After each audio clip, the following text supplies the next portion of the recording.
네, 안녕하세요. 복음을 전하는 것은 선택이 아닌 마땅한 사명이겠죠. 여러분 모두가 예수님을 자랑하시는 여러분 되시기를 기도하겠습니다. 쉽고도 정확하게, 알차고도 재미있게 하나님의 말씀을 가슴 깊이 새기는 시간, 소문난 성경교실의 저는 장찬영 목사입니다.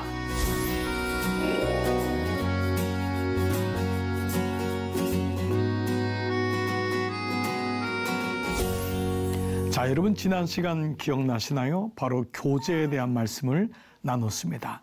기독교 에센스, 기독교의 꼭 필수적인 것들을 하나하나 배워나가는 시간인데요. 오늘은 11번째 시간인 전도에 대한 말씀입니다.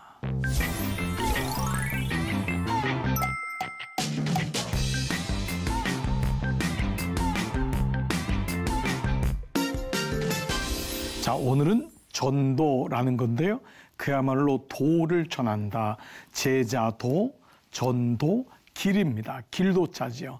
예수님의 길, 예수님이 누구신지를 전하는 것이 바로 전도, 전할 전자를 쓰겠죠. 그야말로 우리에게 말씀이 들어오면, 은혜가 들어오면 인풋이 있으면 아웃풋이 있다. 너무도 당연한 거겠죠. 그래서 전도를 하는 것은 내가 전도해야 된다라고 하는 것이 아니라 마땅한 말씀을 들으면 그 말씀을 나눠주고 싶은 겁니다. 그러니까 전도는 억지로 되는 것이 아님을 알게 되는데요. 전도의 의미가 무엇이고 무엇을 전도해야 되고 전도자의 태도는 어떨까? 이런 말씀 좀 더 에센스에서 공부하면 도움이 되시겠죠? 자, 이제 오늘 우리가 쭉 주제를 지금까지 공부해 왔어요. 예수님은 어떤 분이신가? 항상 중요한 게 예수님이 제일 중요하다. 이게 모든 기독교 에센스의 처음과 마지막이죠. 그 다음에 말씀 공부하는 방법, 큐티 이론과 실제, 그 다음에 구원은 뭐냐, 하나님의 속성, 하나님은 누구신지, 그리고 비로소 그 말씀을 통해 공부하게 되고 성경, 그 다음에 기도하게 되고, 그러니까 비로소 교제가 되고, 교제가 되니까 나가서 가까이로 복음을 전하고 싶겠죠. 자, 예수님의 마지막 명령이 뭔지를 좀 안다면, 왜냐하면 전도는 전해야 되잖아요. 그 예수님이 전하라고 했을까요? 안 했을까요? 당연히요. 너무도 마땅한 거니까, 너무도 중요하니까. 전하지 않고 누가 그 말씀을 알겠습니까? 그래서 예수님 말씀의 유언을 보면은요, 마태복음 28장, 그러므로 너희는 가서 모든 민족을 제자로 삼아 아버지와 아들과 성령의 이름으로 세례를 베풀고 내가 너희에게 분부한 모든 것을 가르쳐 지키게 하라. 볼지어다 내가 세상 끝날까지 너희와 항상 함께 있으리라 하시니라. 이 말씀 모르는 사람 아무도 없죠. 근데 이 말씀에 여러 단어가 있는데요. 자, 보세요. 너희는 가고 제자 삼고 세례를 주고 가르쳐 지키게 하고. 자, 그런데 이 모든 것 중에 동사는, 본동사는 하나밖에 없어요. 혹시 아시나요, 여러분? 네, 우리 성경교실의 애청자, 시청자 여러분 중에는 아실 것 같아요. 이제 여러분들의 수준이 많이 높아지셔가지고요. 여기서의 본동사는 바로 이거예요. 제자로 삼으라. Make disciple. Make, 만들라는 거죠. disciple. 제자를 만들어라. make disciple. 이게 본동사예요. 이것만이 동사고 나머지는 분사예요. 제자를 만들기 위해서 세례를 베풀고, 그리고 가고 세례를 베풀고 가르쳐 지키게 하라라는 거죠. 그러니까 제자를 삼으려면 어떻게 되죠? 전해야 되죠. 가르쳐야 되겠죠. 그렇습니다. 주님이 또한 말씀하신 명령 보세요. 오직 성인에게 임하시면 너희가 뭐죠? 권능을 받고 예루살렘과 온 유대와 사마리아 땅까지 이르러 내 뭐가 된다고요? 증인이 되리라. 전하는 사람이 증인이잖아요. 위트네스가 되라. 그런데 어디예요? 첫 번째는 예루살렘, 두 번째는 온 유대와, 세 번째는 사마리아, 네 번째는 땅끝까지. 가까이로 멀리로, 그리고 또 멀리에서 가까이로. 이런 의미로 본다면 전도는 정말 중요하고도 정말 소중한 메시지가 아닐 수 없겠죠. 자, 즉 그리스도인들은 세상에서 나와 교회로 먼저 부름받은 사람들이에요. 우리는 먼저 주님께로 부름받은 사람이에요. 이걸 가리켜서 우리는 에클레시아라 그랬죠. 이 단어는 너무 중요한 단어예요. 이 에클레시아. 이 에클레시아는 부름받은 사람들의 모임이에요. 그러니까 먼저 주님이 우리를 세상에서 부르신 거예요. 내가 손들어서 온 것이 아니라 주님이 나를 부르셨어요. 그게 교회예요. 그러니까 교회는 자원으로 온 사람은 사실 아무도 없는 거예요. 우리가 할 수 없이 혼자 온 사람을 자원이라고 쓰지만 성령께서 그의 마음에 감동을 주고 누군가의 직접적으로 복음을 들었기 때문에 교회에 오게 된 거죠. 그래서 우리는 먼저 부름받은 사람들이다. 내가 자원해서 온 게 아니다. 그러니까 교회는 부름받아 모였단 말이에요. 주님이 불렀단 말이에요. 그러니까 주님이 어떻게 하지? 다시 흩트는 거예요. 그러니까 교회는 두 가지가 있어요. 첫 번째는 모이는 교회예요. 모이는 교회. 우리가 모이는 거예요. 그럼 벌써 여러분 아셨어요. 두 번째는 뭐지요? 흩어지는 교회예요. 벌써 아시는 거예요. 첫 번째 모이는 기도예요. 그러니까 주일날 예배는 뭐죠? 모이는 기도인 거예요. 6일 동안 어떻게 하죠? 흩어지는 교회가 되는 거예요. 그러니까 교회라는 것도 벌써 딱 정리가 되는 거예요. 교회는 성전만이 교회가 아니구나. 주님이 오리지널리 내가 교회라 그랬어요. 주님이 성전이신 거예요. 그리고 교회의 모형을 통해서 구속사적으로 풀어주신 거예요. 그리고 이제는 너희가 성령의 전인 것을 알지 못하느냐. 우리가 교회가 된 거예요. 그러니까 모이는 교회는 유형적인 교회가 되는 거예요. 흩어지는 교회는 무형적인 교회가 되는 거예요.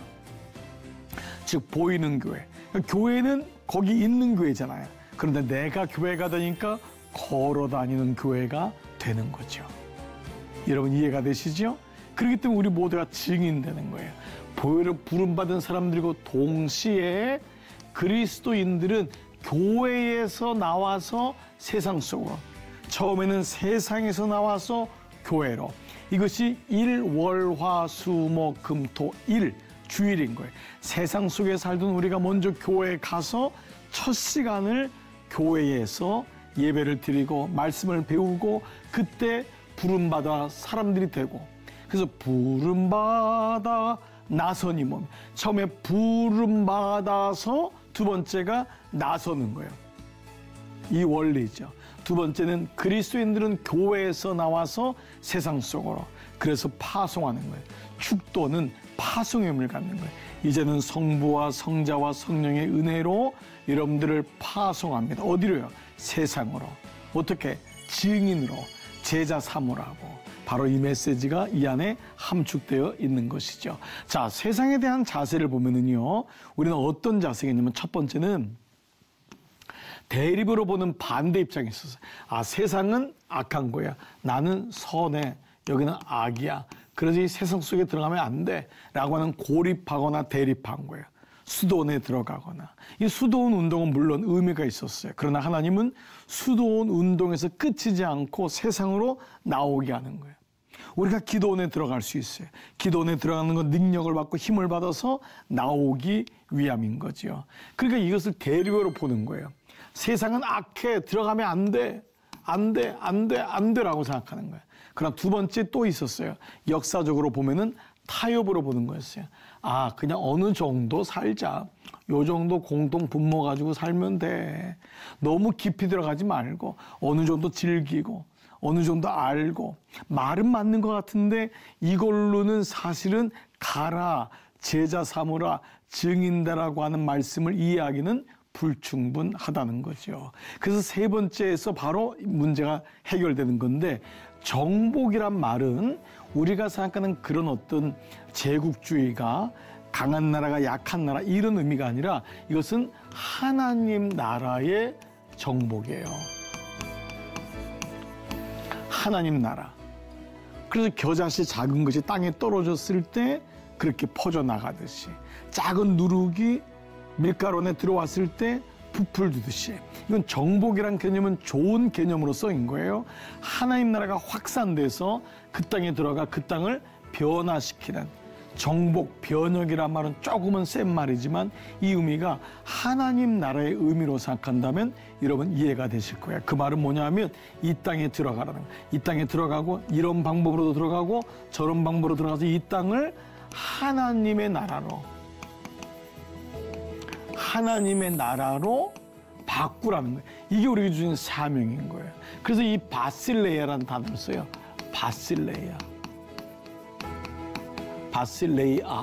바실레이아는 뭐냐면 하나님이 다스린다라는 말인데 사복음서에 무려 312번이 나와요. 엄청나죠? 복음서에서 예수님이 천국, 하나님 나라, 그 땅에 대해서 말씀한 거예요. 그래서 이 세 가지의 대립으로 본데 우리는 세 번째, 하나님 나라가 되어서 그 땅에서 복음을 전하여서 하나님 나라를 이루어 간다라고 하는 개념으로 보는 것이 옳다라는 거지요. 자, 그러면 세상 일에 대한 우리의 자세는 어떨까요? 세상에 접근하는 자세는 정복, 하나님 나라가 되어서 그 땅을 하나님 나라로 변화시키는 것. 작은 겨자씨 하나가 땅에 떨어져 죽으니까 심겨지니까 100배, 60배, 30배 열매가 맺혀서 새들이 와서 깃들이는 그런 나무가 되듯이 바로 이러한 것이 세상에 대한 마음이라면 세상 일에 대한 자세는 뭘까요? 하나님은 세속적인 것과 신성한 것을 구별하지 않으십니다. 여러분, 이게 아주 건강한 믿음의 태도입니다. 어떤 사람은 세상은 악해, 교회는 선해 라고 하는 이분법을 가지고 쓸 때가 많아요. 그러나 우리가 살아가는 곳은 세상이란 말이에요. 예수님이 만약 그러셨으면 이 땅에 내려오시지 않지요. 이 땅은 악해라고 하는 거예요. 그래서 여러분 여기서 나온 잘못된 이단이 영지주의라는 것이 나왔어요. 영지주의는 그 말대로 영영죄다 알지자거든요. 영적인 것만 좋다는 거예요. 그러니까 육체적인 건 안 좋다 해서 결혼도 부인했고요. 부부관계도 부인하고요. 모든 육은 안 좋은 거예요. 영적인 것만. 육은 관심 갖지 마라. 육을 관심 가지면 그거는 안 좋은 거다. 그래서 이것을 예수님에 관해서도 예수님은 몸을 가지고 왔지만 가짜였다. 예수님은 잠깐 십자가에서 기절한 거였다. 고통을 안 느꼈다.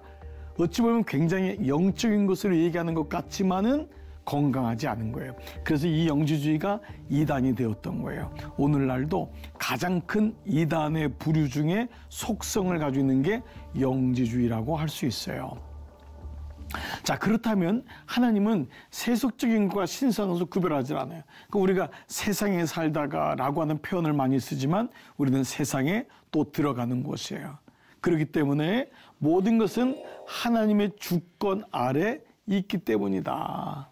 네, 교회만 주님이 다스리는 게 아니에요. 세상에 다스리고 우리는 세상에 더 많이 살잖아요. 그러므로 거룩한 것, 신성한 것, 거룩을 세속적인 걸 나누면 안 된다는 거죠.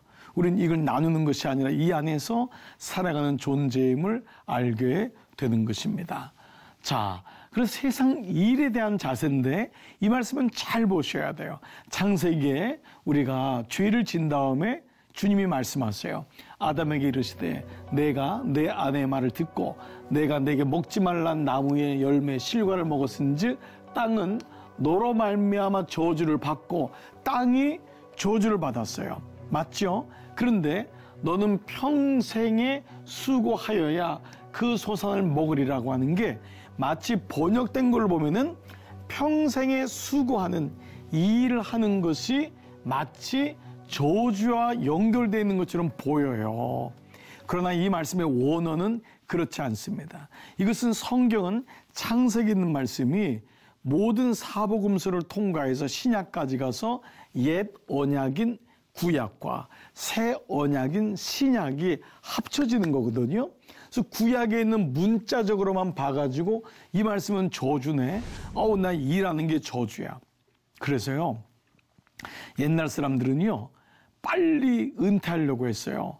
일하는 게 저주라고 생각했기 때문에. 근데 요즘 보세요.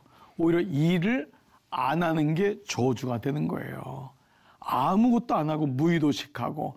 그래서 100세까지 살 때 얼마나 힘들겠어요.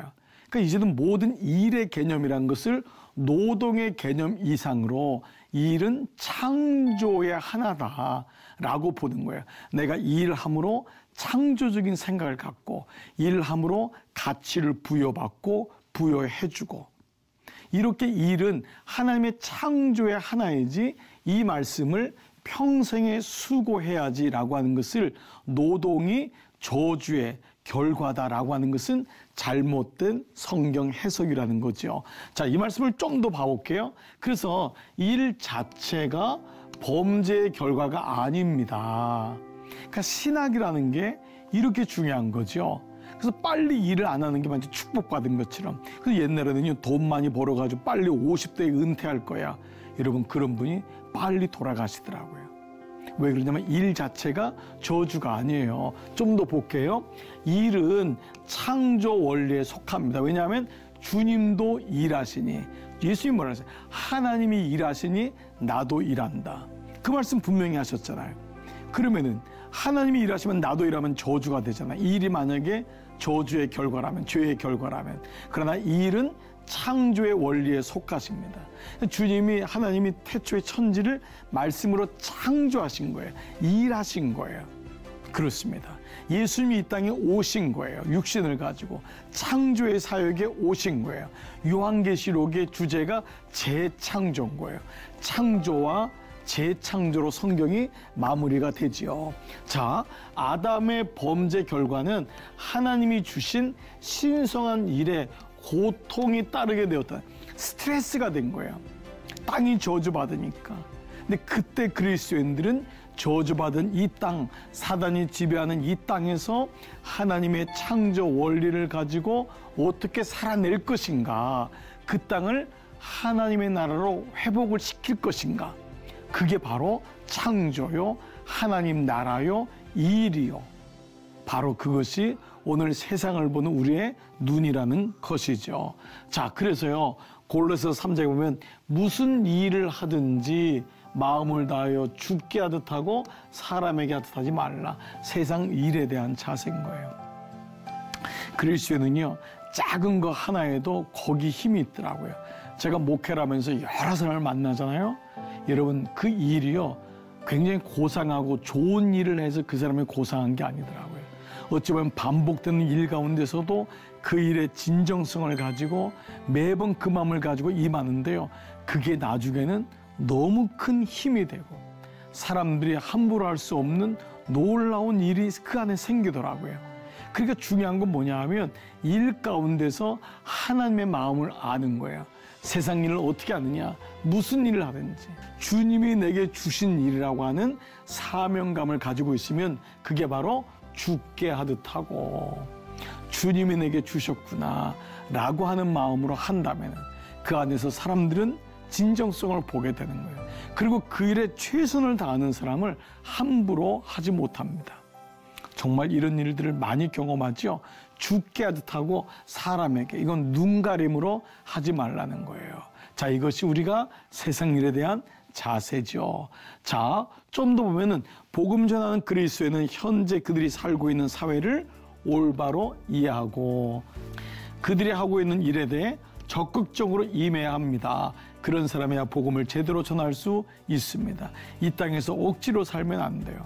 네, 물론 이 땅은 광야지만은 광야일수록 십자가를 바라보고 노뱀 대신 예수 그리스도를 바라보고 감사함으로 적극적으로 살 때 그 땅을 하나님 나라로 변화시킬 수 있는 거죠. 그래서 우리는 이 원리를 가지고 꼭 기억해야 되는 거죠. 자, 복음 전파를 보면은요, 요한의 말을 듣고 예수를 따르는 두 사람 중에 하나는 시몬 베드로 형제 안드레라. 그가 먼저 자기의 형제 시몬을 찾아 말하되 우리가 메시아를 만났다.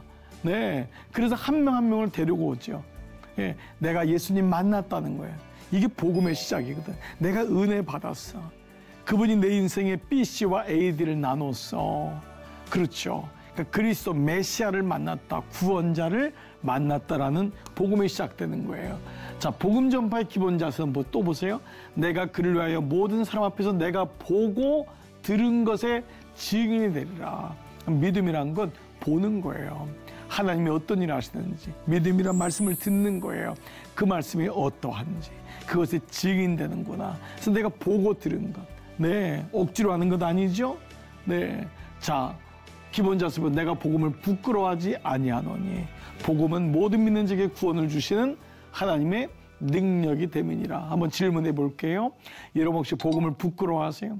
어떤 분은 직장 안에서 20년을 지났는데 그분이 교회 다니는 곳조차를 몰랐대요. 이 복음을 부끄러워하면은 드러날 수가 없는 거예요. 감사하고 저 예수 믿습니다. 첫 직장 같지만 고백하는 거죠.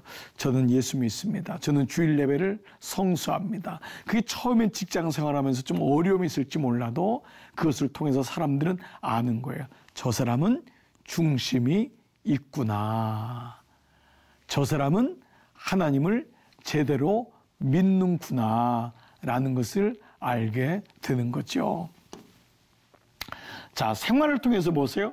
이는 너희가 흠이 없고 순전하여 어그러지고 거스르는 세대 가운데서 하나님의 흠 없는 자녀로 세상에서 그들 가운데 빛들로 나타나며, 예수님이 빛이신데 빛 안에 들어가니까 우리를 빛으로 삼으셨어요. 예수님이 소금 언약인데 우리에게 소금이라고 선언하신 거예요. 그래서 우리가 살면서 부족하지만은 빛된 자로, 소금된 자로 살아가는 거죠. 우리 삶의 태도가 얼마나 또 소중하겠어요? 자, 그러면은 자, 생활을 또 한번 볼게요. 이같이 너희 빛이 사람 앞에서 비치게 하여 그들로 너희 착한 행실을 보고 하늘에 계신 너희 아버지께 영광을 돌리게 하려 함이라. 우리가 어떤 모습으로 살아야 되는지를 말씀하고 있죠. 전도의 실제로 한번 마무리해 볼게요. 여러분 혹시 전도지 가지고 다니는 분이 있어요? 여러분 이분들이 우리 교우들 중에도 있더라고요. 전도지를 따로 예쁘게 만들었어요. 어떤 분은 사형리를 가지고요, 교회 소식지를 가지고요, 시간이 있을 때 그분에게 너무 바쁘니까 나눠주는 거예요. 그분이 읽는 거예요. 저희 교회 같은 경우는 책을 이제 다 무료로 드려요. 그러면 성도들이 그 성도지, 제가 이제 쓴 책들, 칼럼들, 설교지 이런 것들을 가지고 있다가 그 책에다 사인해가지고 드려요. 책은 더 도움이 되는 것 같아요. 더 드리기에도 인격적이고 뭔가 전도자 한자 딱 드리는 것보다는 낫죠. 그래서 뭔가 드릴 수 있는 게 있다면 너무 좋겠죠.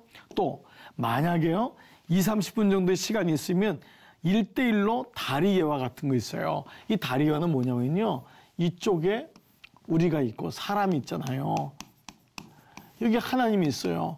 그러나 어떤 사람들은 지식으로, 도덕으로, 돈으로, 명예로 안 된다는 거예요. 이때 예수 그리스도의 십자가가 다리가 돼가지고 건널 수 있다라고 하는 짧은 메시지인데도 이 메시지를 들을 때 마음에 감동이 되는 거예요. 그렇기 때문에 우리 안에 이러한 짧은 예화 정도를 가지고 있으면 좋겠죠. 더 중요한 건 뭐냐면요, 예배에 초청하는 거예요. 나하고 한번 우리 교회 예배 가볼래? 그리고 그 사람이 만약 허락하면요 1:1 양육은 너무 좋아요. 그리고 성경 공부 시간에 초청하는 거예요. 혹은 소그룹에 초청하는 거예요. 이 소그룹은 목장이나 속회나 구역이나 뭐 여러 가지가 있잖아요. 근데 이게 교회에서 안 모일 때 많거든요. 가정에서 모일 때가 많거든요. 혹은 식당에서 모일 때도 있잖아요. 이때 이분들을 초청하는 거예요. 너무 좋아요. 실제적으로 아까 말씀드린 그 한 명 한 명을 예수님 마음을 가지고 제자 삼는 거예요. 처음부터 제자가 안 되잖아요. 그렇지만 초청해서 함께 예배드리고, 자, 이때 상황에 따라서는요 자기의 간증을 나누면 너무 좋아요. 뭐냐면 이 간증은요 거창하지 않아도 좋아요. 예수님을 영접하기 전 내 삶, 사실 나 술도 많이 했어. 나 사실 경마도 많이 하고 도박도 많이 하고 우리 집은 너무 힘들었던 집이야. 나 상처가 많았어. 근데 예수님을 영접하기, 근데 우연치 않게 걔가 교회 가자고 했잖아. 근데 우연치 않게 갔는데 나 정말 거기서 너무 충격을 받은 거야. 은혜를 받은 거야. 그 말씀이 내 말씀이더라고. 그 다음에 내 삶에 변화가 생겼어. 조금씩 술을 줄이게 되더라고. 아니 그렇게 도박하고 싶었던 마음이 어느 순간 없어지는 거야 라고 하는 모습들이 내 삶에 일어나는 거예요. 여러분, 이것처럼 강력한 간증은 없어요. 보십시오. 그래서 내가 항상 준비되는 거예요. 마음속에. 사람을 만나는 기회를 하나님이 예비하신 기회로 생각하는 거예요. 하나님 말씀을 그냥 만난 게 아니잖아요. 우리의 만남에는 우연이 없어요. 그렇습니다. 세 번째는 주제를 예수 그리스도께로 돌리기로 하는 거예요. 세상 얘기만 하면 안 돼요. 마지막에는 한번 예수 믿어보시면 어떠세요? 하나님을 믿으면 어떠세요? 라고 하는 메시지가 우리 삶에 오는 거죠. 사랑하는 우리 시청자 여러분, 저는 우리 성경교실에서 이렇게 말씀을 나눌 때마다 제 마음속에는 여러분을 향해서 막 말씀을 나누고 싶은 그런 마음이 막 복받쳐 올 때가 너무 많습니다. 목살에서만은 아닙니다. 우리 모두가 예수님의 제자고 말씀을 가졌기 때문이죠. 오늘 11번째, 오늘 전도에 대한 말씀, 유익한 시간이 되셨나요? 오늘 수업은 유튜브를 통해서 물론 다시 또 보실 수 있습니다. 말씀이 주는 유익과 기쁨을 반복해서 누리시고요. 주변 사랑하는 분들에게 나눠주면은 우리 이 너무 귀한 우리 이 성경교실이 많은 분들에게 말씀을 건강하게 제대로 배우는 데가 바로 여기구나 라는 것을 알게 될 줄 믿습니다. 자, 이제 전도하게 됐으면 전도할 때 필요한 게 뭐죠? 다음 주 예고합니다. 성령 충만입니다. 기대가 되시죠? 성령 충만은 성경적으로 무엇을 의미할까? 기독교 에센스 12번째 시간으로 이런 모두를 초청합니다. 오늘도 하늘복 많이 누리시고 강건한 삶 사시기를 기도하겠습니다. 다음 시간에 뵙겠습니다. 여러분 수고 많으셨습니다. 안녕히 계십시오.